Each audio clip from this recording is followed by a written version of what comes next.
Hello my dear students, this is Abhishek Mishra, Faculty of Social Studies at Mount Litera Z School, Jhansi. In this video, I am going to teach you class 10th History chapter number 2, Nationalism in India. In my last video, I had taught you about the Rowlatt Act, Khilafat movement and Jallianwala Bagh incident.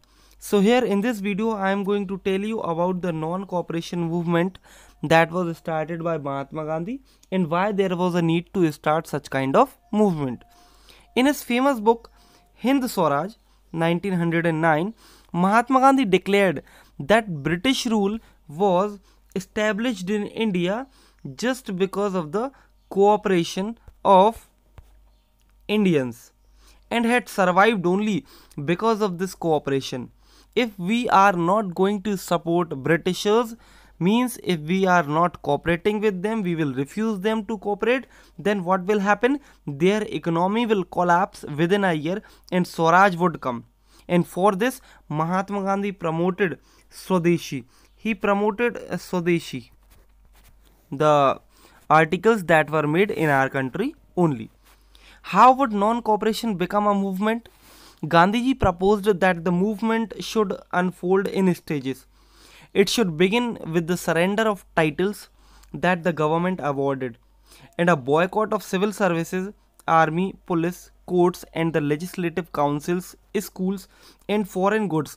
Means directly Mahatma Gandhi told all the Indians to boycott all the services and the awards that were given to them by the colonial rule.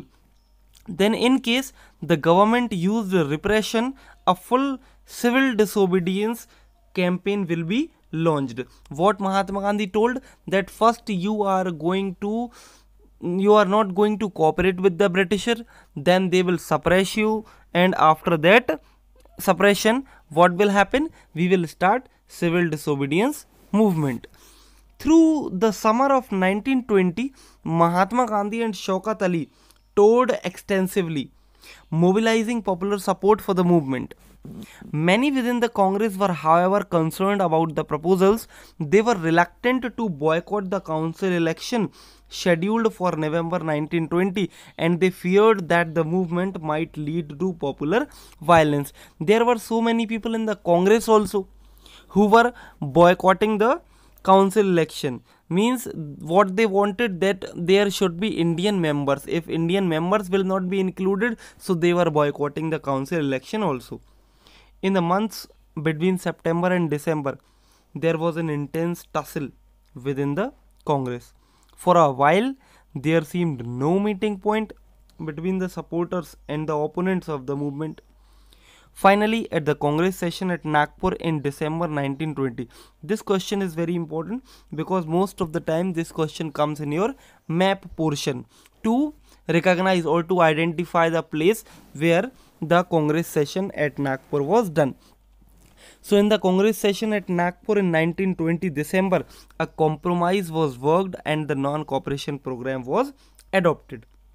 How did the movement unfold? Who participated in it, and how did different social groups conceive of the idea of non-cooperation? So these are the basic questions related with the movement non-cooperation. Now, differing strands with the movement. There were people who took the movement in their own method, who took a different meaning of the method by their own. So the non-cooperation Khilafat movement began in January 1921.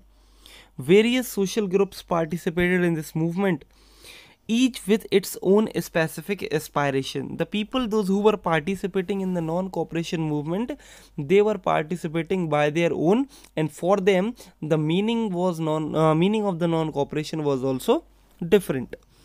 All of them responded to the call of Swaraj, but the term meant different things to different people. All thought that Swaraj would come in their own way. Now, here I am ending this video right now. I will start the topic, the movement in the towns, in my next video from here. So, goodbye.